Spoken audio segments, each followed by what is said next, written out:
What's going on, everyone? Scott here. Welcome back to the channel. Just a little Michigan State basketball update video. Had a couple players enter the transfer portal, so just wanted to go over that. Hoggard and Mady Sissoko, both entering the transfer portal. One of them finding a new home already, but we did briefly mention it in a show previously, but just wanted to kind of dedicate a whole video to both of them and, talk about their careers here at Michigan State and, possibly what we see next for them down the line. But thank you all for tuning in. Make sure if you like the content, hit that subscribe button down below and hit the like button if you liked it as well. So let's just hop in. First off, we'll start out Hoggard enters the transfer portal after 4 years here at Michigan State. is going through the draft process as well, but he was maintaining his college eligibility. And I believe Izzo was asked about this on a radio show last week sometime and said, he wants to be a pro. He's exploring that route. He could come back to college, but if he does, it won't be at MSU. Which we kind of knew that, going in, the writing was kind of on the wall, especially over the, tail end of this past season that, all parties, it was best to move on. And I believe that wholeheartedly. I believe that this was best for all parties, both AJ and for the program in Michigan State as well. But for AJ, over his time here, he had some really high highs and unfortunately some brutal lows. His freshman year coming in was, that 2020 COVID year. So no fans in the stands, not a lot of time during the summer to, get and work out at the college level with a bunch of the guys and, the program as well, that strength and conditioning program and, learning the plays, firsthand instead of over Zoom or in, shell drills and stuff, which is also why that COVID, obviously, just in terms of sports, obviously, like, the world and the people that COVID affected, affected a lot of things, but just from, the stupidest, thing you can look that it affected from a basketball standpoint. Obviously, we missed out on that, Cash's Final Four national championship senior year run, but, what we saw really over the next couple of years of the program, which it affected, was, we didn't see Rocket. Rocket was supposed to develop into that point guard that summer, that 2020 summer, but that didn't happen, which obviously led to him eventually transferring to Mississippi State and then, obviously now back to Oakland with Greg Campy over there. Saw that, and then, that was kind of, start of, I won't say the downfall, but kind of just, what we've seen the last 4 years of, kind of just mediocre play and not up to Michigan State standards.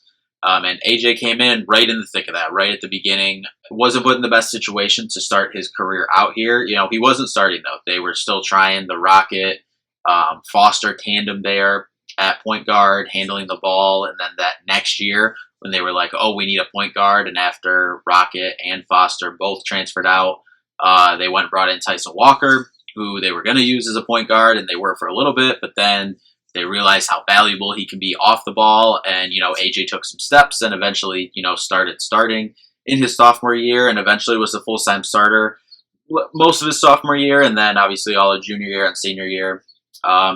Obviously, the main discourse throughout the fan base with AJ has been his, overall body language at times. And I think a lot of people place some false blame on AJ for the overall lack of team leadership that we've seen over the last couple of years. I mean, Tom himself has, talked about the last couple of years going into the season, like, hey, we can be really good, but we need a couple people to step up and be leaders.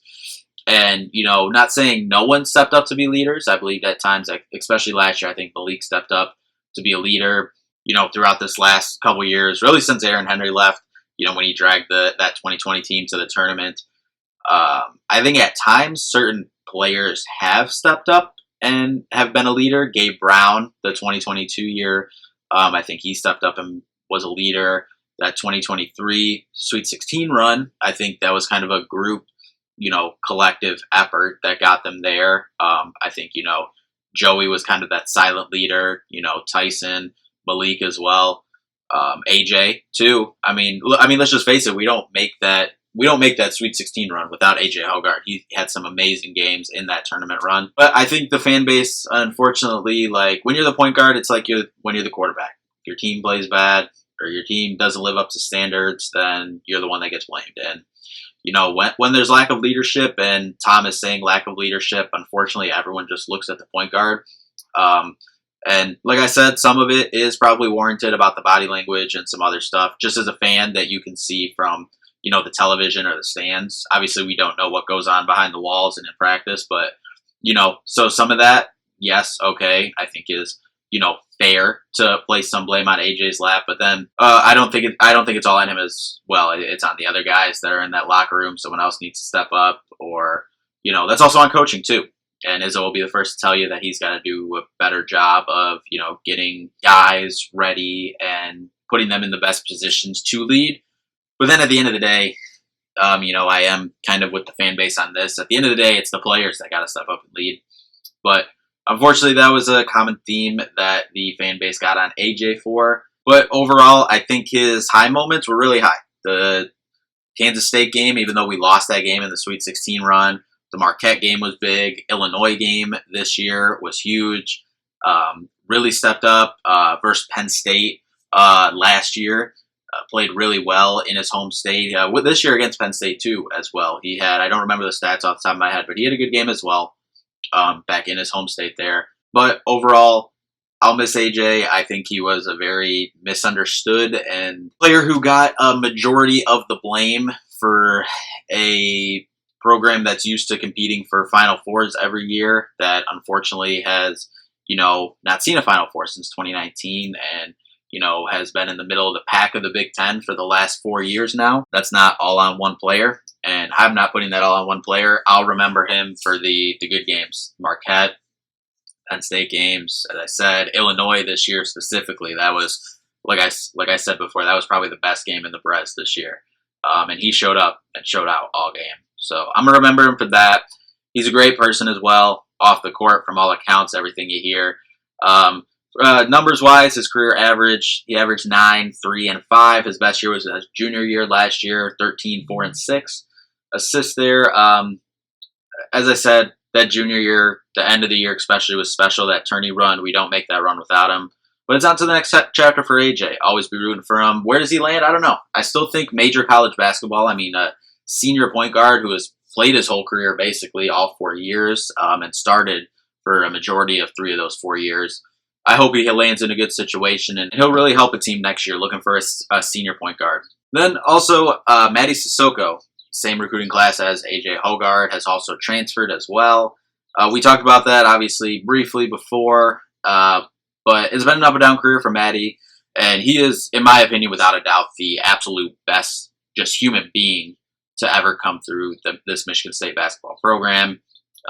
Everything he's done, going to college here, not even just across the country from his family, but across the world from his country, and everything he's done to give back to not only East Lansing, but also his community back at home as well, back in Mali, West Africa.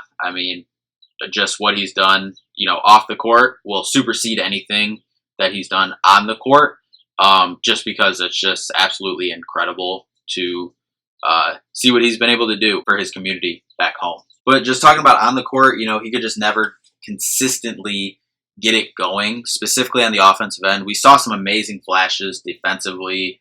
He'll always be a good glass cleaner, in terms of blocking the ball. He'll always give you a solid, 6, 7 rebounds. Just could never get it consistently going for, a stretch of games. And even we saw up and downs during games. His best year was his junior year, averaging 5 points and 6 boards. Over his career, averaged 3 points, 3 boards.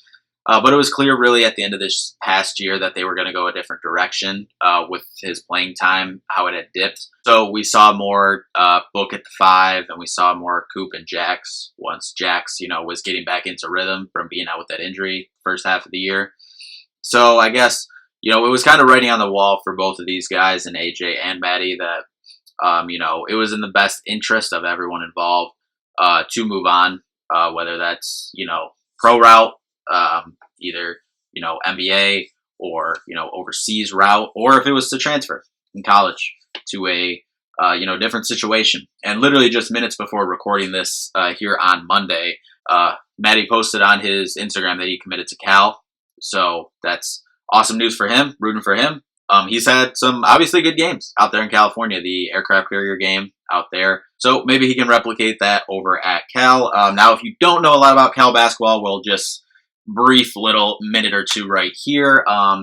They did have a very successful transfer center come in, and I know I'm going to butcher this, but Bardoz Amik from Texas Tech, and he came in and averaged 15 and 11 last year. Am I saying Mady's going to go in there and average 15 and 10?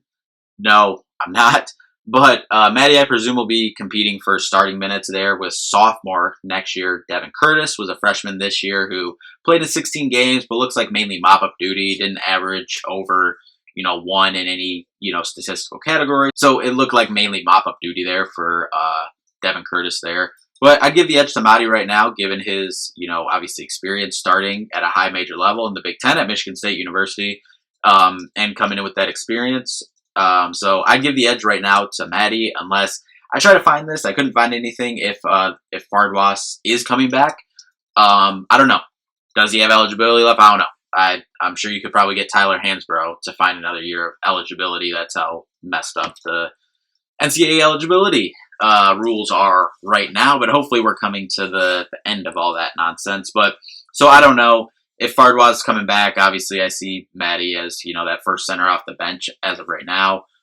If he is gone, I see him as a starting center for that Cal team. But same thing, best of luck to him. Great guy again, probably the best human being to come through the program. Now moving on to the MSU side of things, obviously this means now Jeremy Fears will be the starting point guard, which in my opinion was inevitable anyway. I feel like in everyone's point of view, this was inevitable. This was going to happen.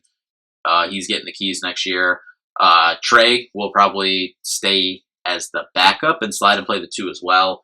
Obviously, we talked about in the Fiddler commitment video last week that, Fiddler committing now opens up Jaden to slide to that 2 spot, which I think is great for him. We've been waiting to see him at the 2 spot and see what he can do there, and now he'll presumably be that number 1 option. With the center position, the read I get personally is that they're done in the portal. I know a lot of fans have strong opinions on that. After adding Frankie Fiddler, we talked about this a little bit last week, but I've heard, don't assume they're done, but nothing has materialized yet, or any reporting from anyone that is substantial. So right now it's obviously, Jackson Kohler and Carson Cooper at that center position. I think both of them will take steps. Would another tough defender to grab a bunch of rebounds and able to play as a hub out of the post or on delay actions, up top, similar to some of the sets we saw with Xavier when he was here on campus. Would that be a welcomed addition? Yes, to that last scholarship opening. Do I think it'll happen? No, I don't, because I do think we'll see some lineups with Book at the 5. And even though he's a 4 right now, when Cohen comes on the floor, Cohen's a 4, as we begged and pleaded last week, and we'll beg and please all summer and all next season, probably, or however long Cohen's here. Cohen is a 4.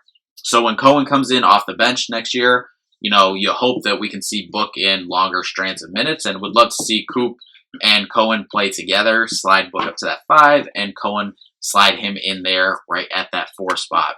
Overall, I'm okay with where the roster is right now. Obviously, with some of the transfers that Indiana's brought in, one, you don't know if it'll work. Transfers is always a crapshoot. You don't know if it's going to work together. But they brought in some dudes and some other programs here in the Big Ten.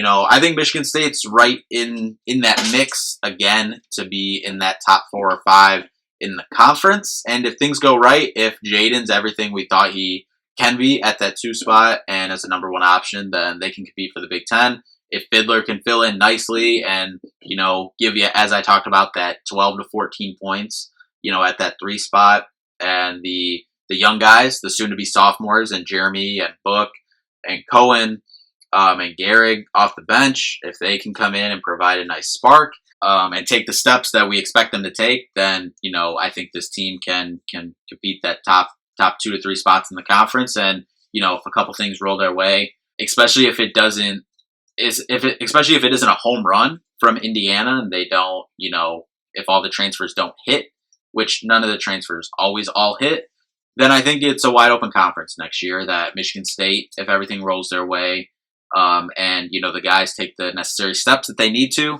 can compete it. No reason they can't, but we'll be monitoring this over the next couple days and weeks. The portal for basketball and football both closed this week, I believe. So we should have a better idea soon as to what both rosters are going to look like. Our post-spring football showcase, in terms of talking about the transfer portal, is way out of date now for football, and that was just beginning, middle of last week that we talked about it. So we'll talk about that. Obviously, we've had a bunch more transfers go in there. We've added a couple nice pieces on the football side. But we'll talk about that mainly just now, waiting until the portal closes. We'll talk about that. We'll talk about once the basketball portal officially closes.